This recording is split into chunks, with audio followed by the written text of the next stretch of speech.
Good morning, everyone. Welcome to Fuel for Success. This is episode number 68, and I'm glad to see everybody on here this morning. It's a happy Friday morning. I'm excited about life. I'm happy. I'm enthused, even though I got to show you this. Hang on one second. If you can see this, snowing like crazy. Snow piled up outside. That's out my office window right there. Give y'all a little bird's eye view out the office window. Good to see everybody on this Friday morning. Just like every Friday on Fuel for Success, this morning we're going to talk about family and relationships. I saw some chatter about the new logo. We actually had that created on Fiverr.com, so it's a great resource. We should talk about that on some Thursday. Good morning, Matt. Good morning. Did you just show everybody your snow? I did. All right. Hang It's not tight. my snow. Let's see if I can bless you today, my friend.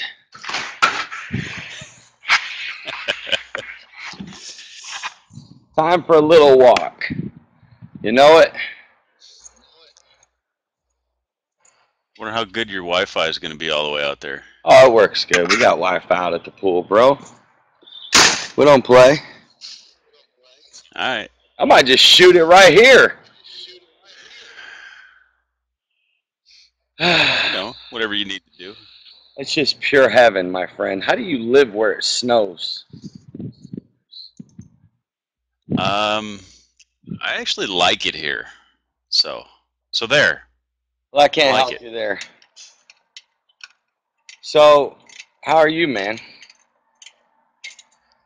What's that? I said, how are you? I'm good. How do you live where there's not cornfields? That's funny. I can't get that through my head.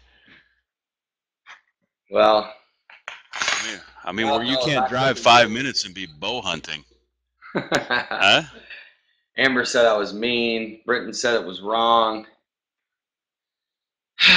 It's good life. What can I say? It is awfully tempting. I'm not the least bit jealous. Yeah, you are. You're just trying to. No, I'm not. I'm telling you. Acting as if. I'm telling you, I'm not.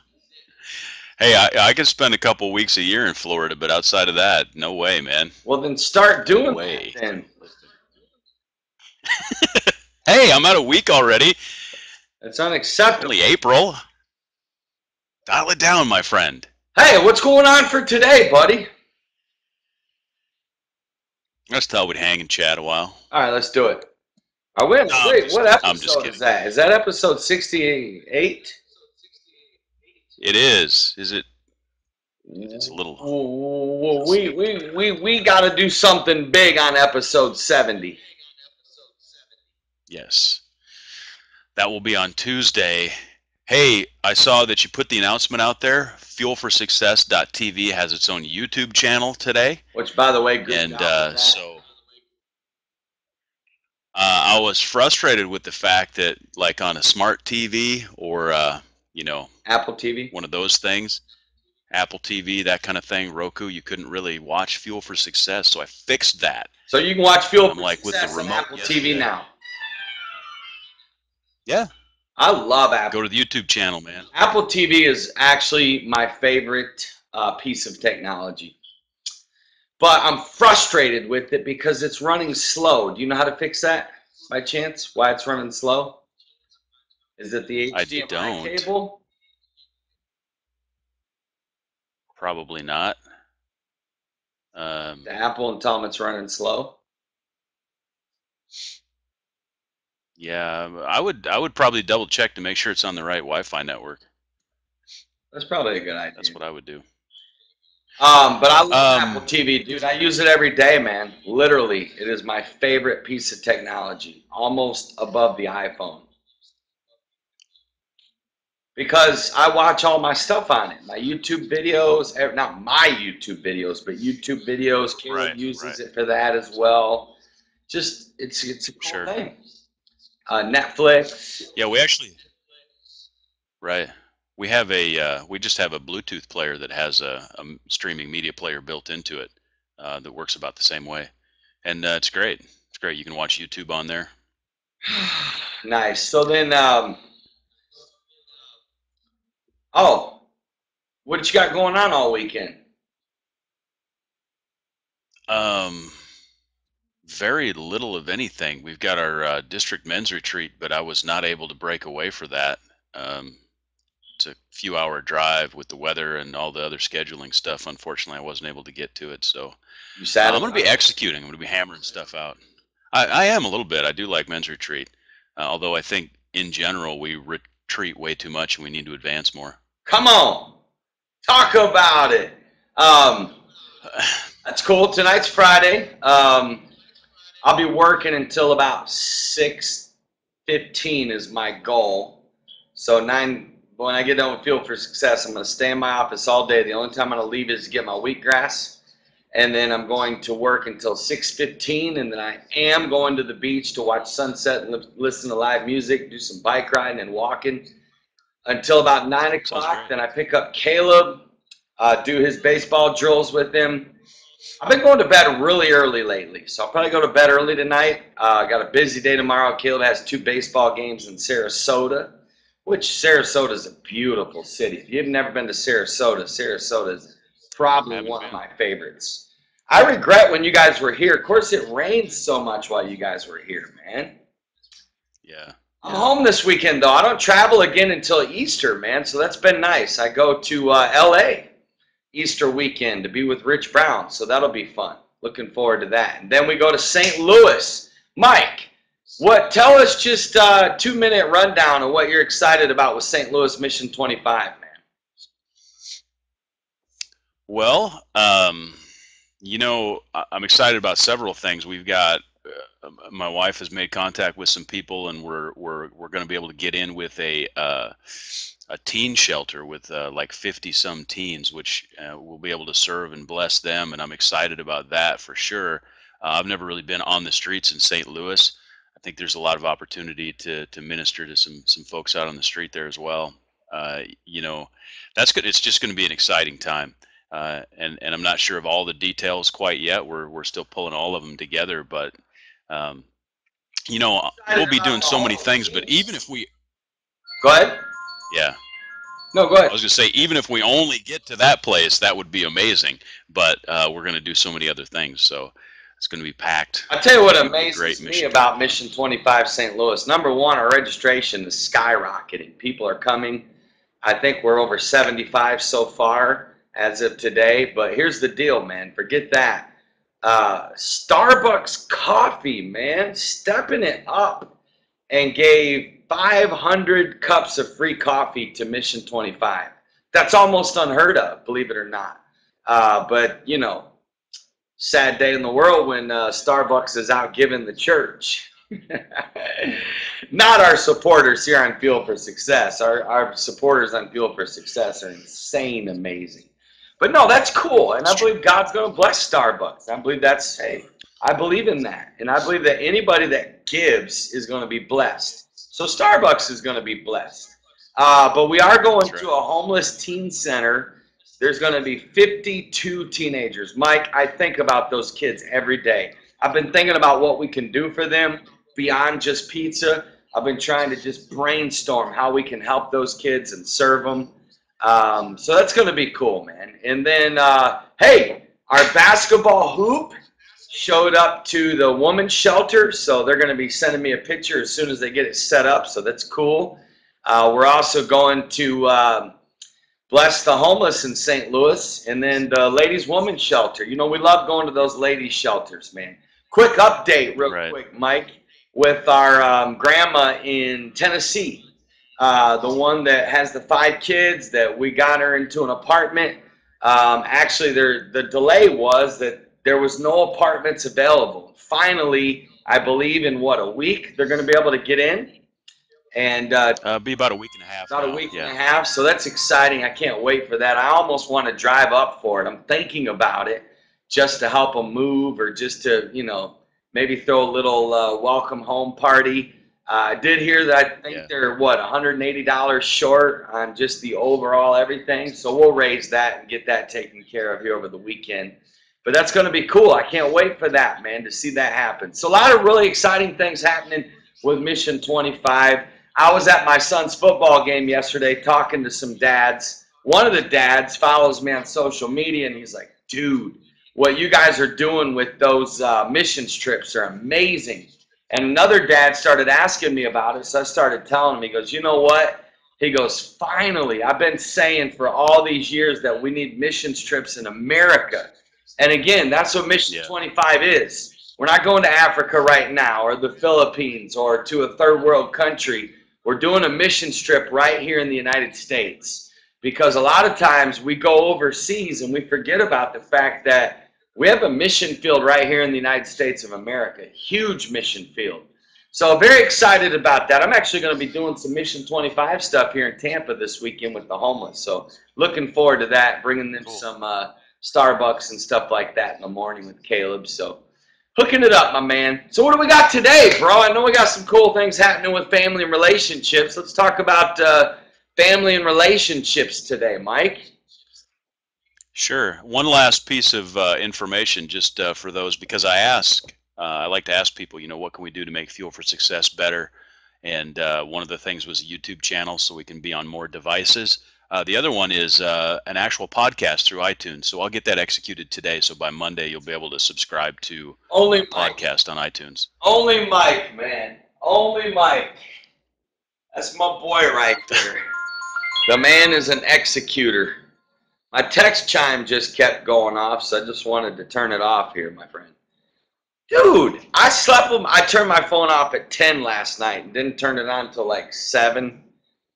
What a difference. I mean, what a difference. Even when I woke up at 3 o'clock in the morning, I still didn't turn it on to check. I just said, you know what? I'm just going to get in a state of rest. And yeah, I agree, Britton. We are going to go overseas. It's just all about timing. Probably next year, the year after, we're looking at maybe one Mission 25 a year overseas. So we're definitely heading that direction. But for right now, we're pretty laser focused on the United States of America. Isn't it cool, Mike, that we still have 9 mission trips left?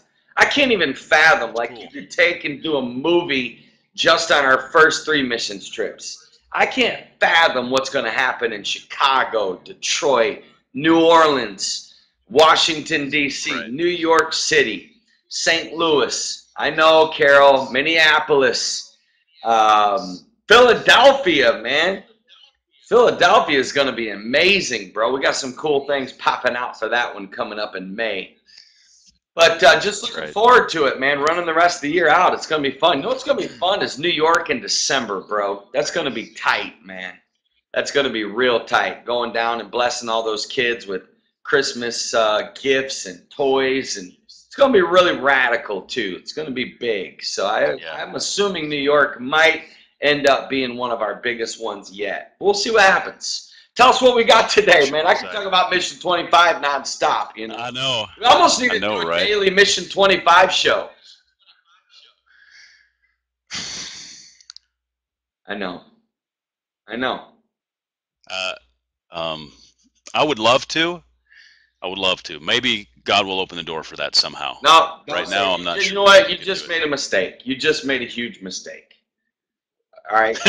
Tell me about it. Right? Just say, I'd love to do that, right? But then when you started saying maybe God will open a door, God all of a sudden says, okay, Mike and Matt, don't put me to the test like that. Don't say maybe God will, because if it's up to God, man, he's going to push us to the limit even further.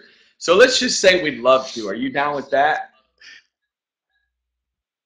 I stand so corrected. Right on live TV, man. It's okay. Hey, you know how I can tell you to shut your phone off? Because I'm not getting any love on my Vines. Oh, I haven't even seen your Vines yet. That's tragic. I know, right? Well, while you ask... Well, I do have some questions. What's that?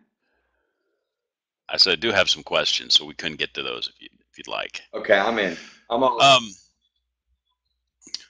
So, first question I have for you.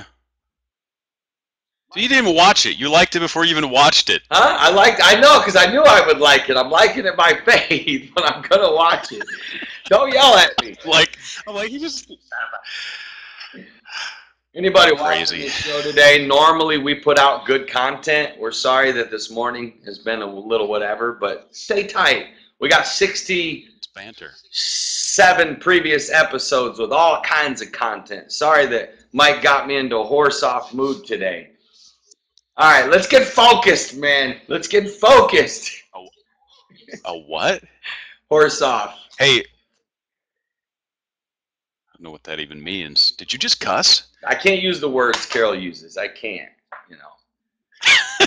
Try to maintain. Okay. Focus. Okay, focus. First question. First question that we have is any advice on communicating with someone that breaks boundaries with your loved ones?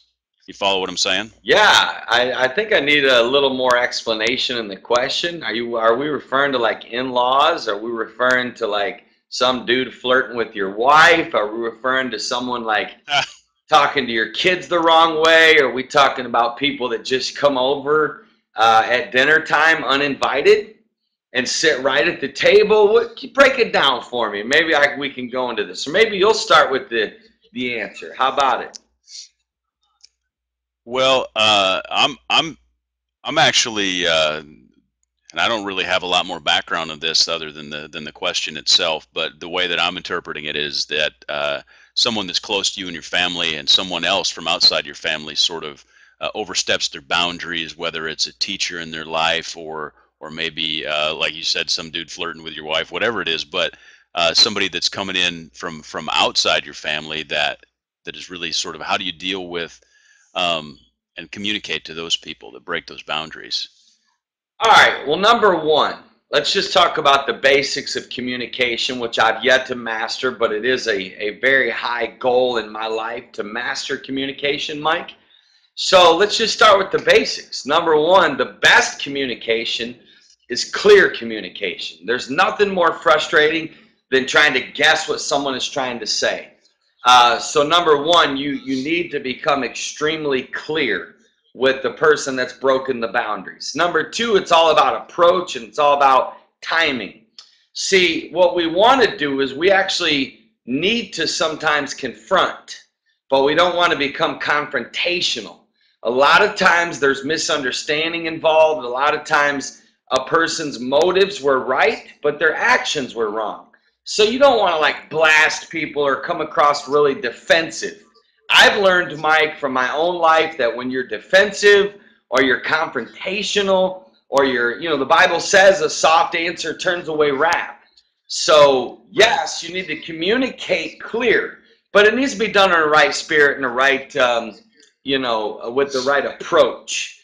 Always beginning with, Mike, you might not be aware of this, my friend, but there's something I need to communicate with you. We have a very clear boundary in this area. I know you probably didn't know it, so I'm not mad. I want you to know it. You know what I'm saying? A lot of times, again, this is a broad question, and it just varies on whatever it could be. But at the end of the day, nothing beats clear communication, stating exactly what that boundary is and what your request is. Nothing wrong with saying, hey, like what I told you I did with that usher. He didn't have to guess what my feeling was about the way he talked to my son, right?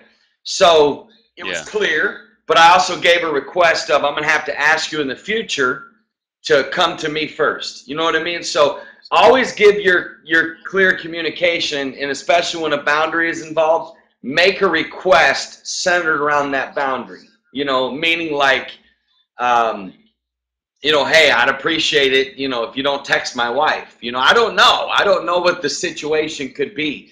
Or it could be, I know you and my wife had coffee last week. Look, man, I know your motives were probably right, but I don't feel too good about that. So do me a favor. Let's not let this happen again, okay? We're still boys. We're still friends, but or maybe someone hit your kid. I mean, if someone hits my kid, there's no like soft about it. That's when, confrontation will happen. But at least, maybe it's a teacher, maybe it's a coach. I had to confront coaches before, and I'm a coach, so I'm definitely not one of those annoying parents that's always, but a coach kind of screamed at my son and some of the other kids and used some profanity, and I had to talk to him about it. That was a boundary broken. I said, first of all, I want you to know that I respect you as a coach, and I fully support your decisions on the field regarding baseball and whatnot. What I don't support is the way that you talk to my son and some of the other kids using profanity and speaking down to them. And I'm going to have to request that I don't mind you getting passionate. I'm passionate. So again, it's just all about being clear, I think, Mike. I think that there's no easy way around it. But if a boundary is broken with your loved one, you have no choice but to communicate that. That's I would have to know more. Maybe if the person that asked that question, if they're here or later on, you could maybe dive deeper into it, and maybe we can go into it. You got any words you want to add to that, Mike?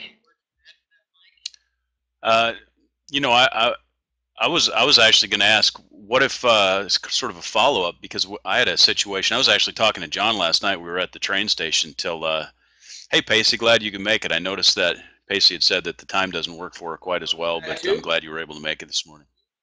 I like that you notice things, Mike. I like that. Pacey, yeah, we are glad to have you. I was like wondering if you gave up on us. I hadn't seen you. I was like, Pacey don't like our show anymore, but I understand completely that the time changes. Yeah, she said the new time was 15 minutes off for her, so I'm glad she can be here. Anyway, so I was going to ask a follow-up question. So John and I were driving home from the train station at like 1 o'clock this morning, and we were discussing a situation that happened in his past where I had to confront his principal at his middle school, and I really followed all the tactics actually that you've already alluded to here, that you've spoken about, and but the reality of the situation was that he simply would not receive anything that I said to him, and wouldn't even honor any requests that I made. But that's frustrating when you do that. Yeah, exactly. And today, 7 years later or whatever, I'm still frustrated. I started talking about it and I got upset. I'm like, dude, I'm going to find that guy, I'm going to find him and throw snowballs at him when he goes out to warm up his car tomorrow morning. Yeah. But anyway, I was going to kind of ask a follow-up question. What about somebody that like habitually breaks boundaries?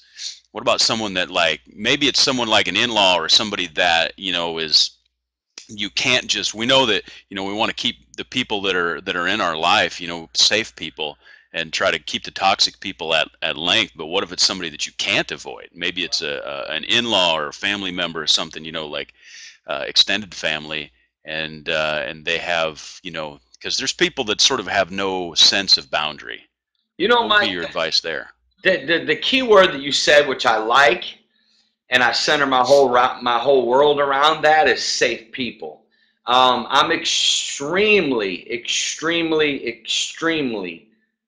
intentional about only allowing safe people in my inner circle, family, friends, or whoever. The moment that I detect someone, now what I mean by safe, I'm not talking about someone that threatens to shoot you, or someone that I'm talking about people that right.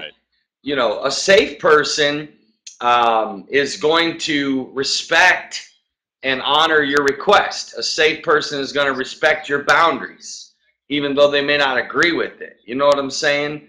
Like let's say I bring candy to my nephew, and his mom, my sister-in-law says, Matt, I'd appreciate if you don't bring candy because it makes it harder on us because we're trying to not let him eat candy.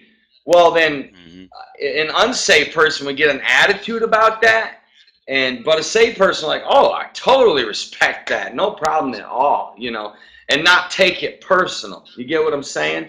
So I guess it would be this, Mike, to answer your question, if they continuously break boundaries and they're not a safe person, cut ties. It doesn't matter. Cut ties. They're not allowed in your inner circle. Can you be nice if you see them at Walmart? Absolutely. Even let them cut in front of you, right? No biggie. I mean, but as far as being in your inner circle now, they violated that right. So if someone doesn't respect your boundaries, they violate the right to be in that inner circle. And it doesn't mean you don't forgive, but that's what boundaries are all about. We need boundaries. Boundaries are the only thing that's going to save our families and save our relationships and save our own life, right? So boundaries are healthy. Boundaries are right, but that goes both ways, in and out. So there are people that belong in your inner circle because they're safe and they respect your boundaries. Those that are not safe and those that don't respect your boundaries, gone. That's hard to do though, isn't it? I've had to do it and it's not easy.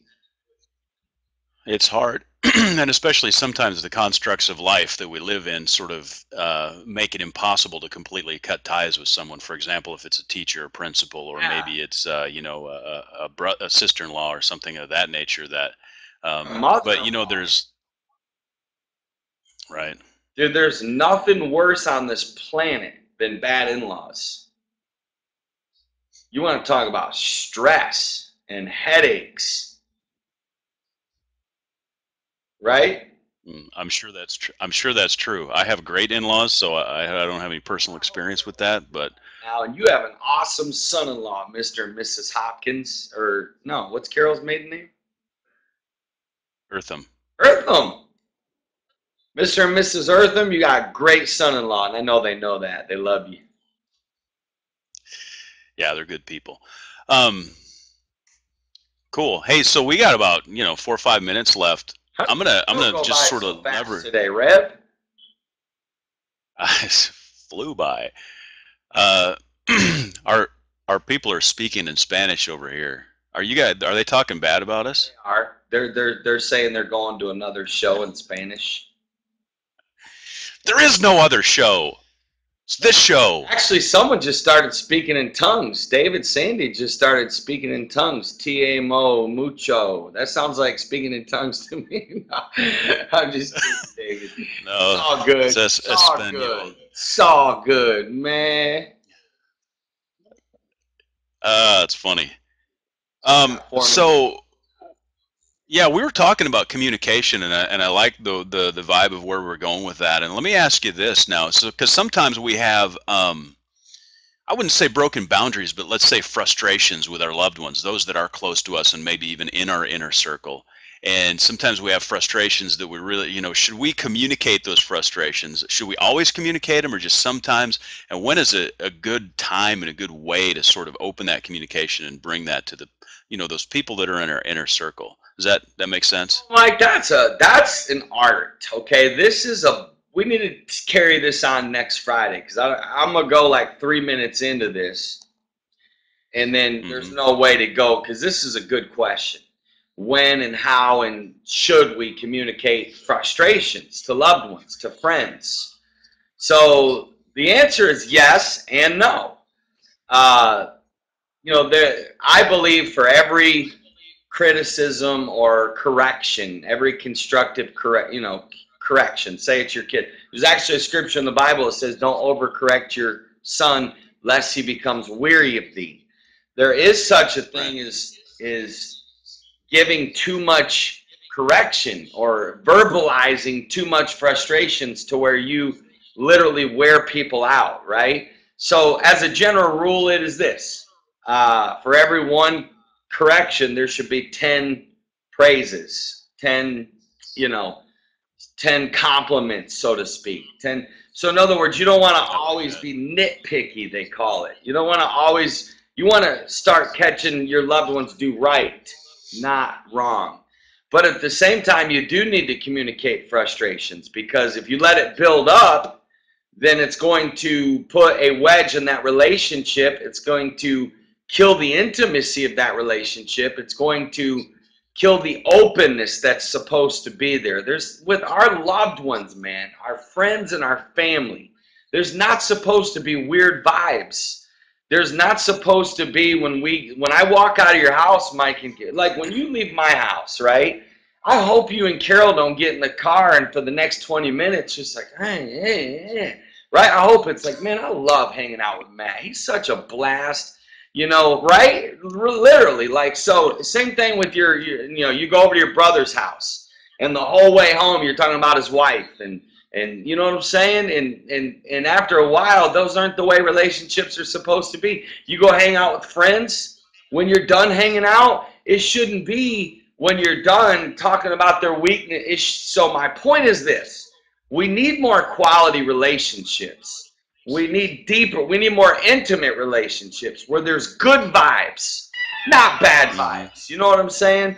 And so to eliminate those bad vibes, sometimes you got to get to know each other. So you have to a degree, communicate frustrations. Mike, no way, no way I can do this in 3 minutes, man. So the answer is yes and no. Yes, there is a time to communicate it, you know, because I actually, true safe people want to know. Like, Mike, I want to know if I frustrate you, right? But I don't want to know every day. Right. You know what I mean? Right. I want to know if I get on your nerves, but I don't want to know this morning and tonight and on Sunday and on Monday afternoon. You know what I mean? So space it out Yeah. a little bit, my friends. When it comes to my kids and Matt, it does. I hope that's good, Carol. Whatever she said. She was saying pick your battles. Um, I hear you. She's got to, yeah. I give her so many frustrations, she has to space them out. I get it, Carol. Do you have like a calendar where you check off days? yeah, she actually shoots holes in it. She has a calendar. She's no, just kidding. You ever? I like the 10-to-1 rule, by the way. Yeah, you That's like awesome. that.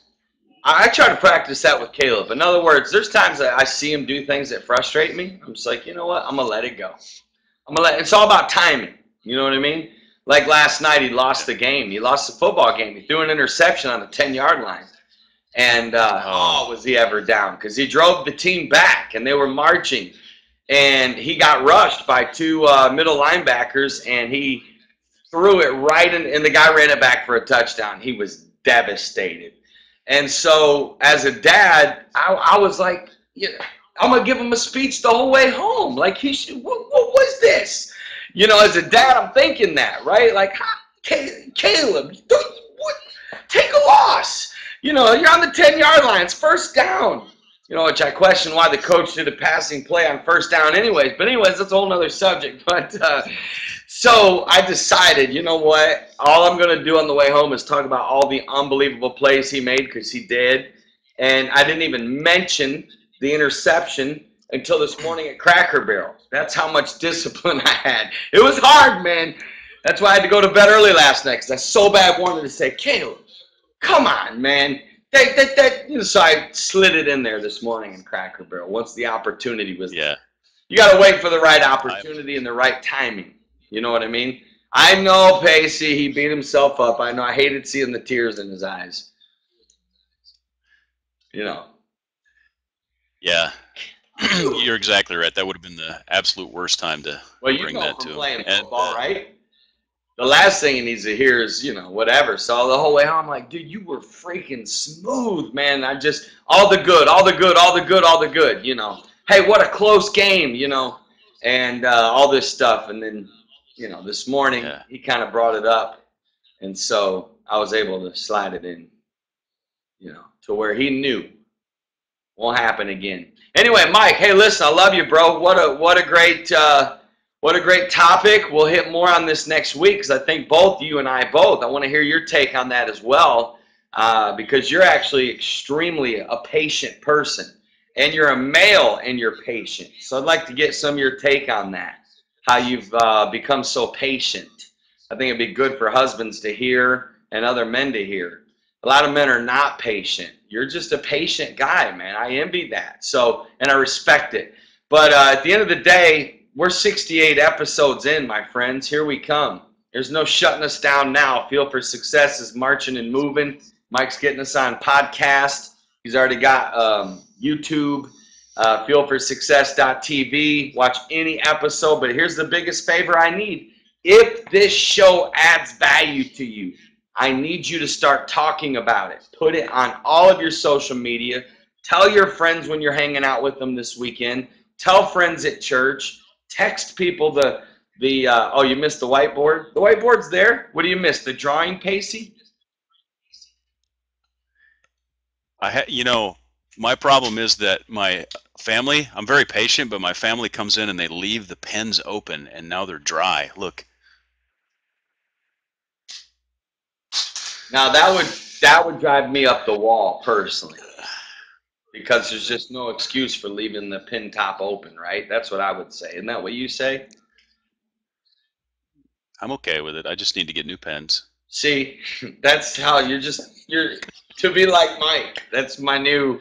I need a wristband that just says to be like Mike. You know what I'm saying? I couldn't do it. Maybe I could.